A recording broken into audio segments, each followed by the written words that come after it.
ว้เพิ่นก็ได้ร้องแบบสากลเอาให้คนลงมาขาดใจลงก่อนก่อนบ่เมาสาวฟังหัวเห็นไผเป็นแฟนฉลาดอ้ายฟังไว้ก่อนเด้อรักเอาแบบทั้งไทยเขารักยั่วยวนไม่มีใครเขาพูดดูถูกเหมือนอย่างบ้านเราเขารักเขาจุกเขาชมตากองเมื่อหรือยังน้องจ้าหาว่าพี่เป็นบ้าตัวอย่างมันดียินดีที่ได้มาเจอคุณเหลือที่ได้มาเจอน้องสมปองเธอจะรักหรือช่างไม่ผิดหวังเพราะว่าพี่เป็นโสดพี่โดดทำไมคนสวยพี่จะแต่งงานด้วยคนละน้องตกลงสงสารอาดาราคุณส่งพวงสมังบางอ้ายคือสิไปบ่มาจ้าผู้สหรัฐแบบจังไทยไผบ่ทันเคยเห็นแล้วพี่ก็แดงวันนี้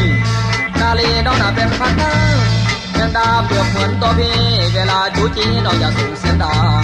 แม่นังเขาจูบเขากอดเวลาจะพอดไม่มีใครเขามองหมูทองมาแสดงนอกจอน้องจะได้ลีลอได้พออย่างนังไทย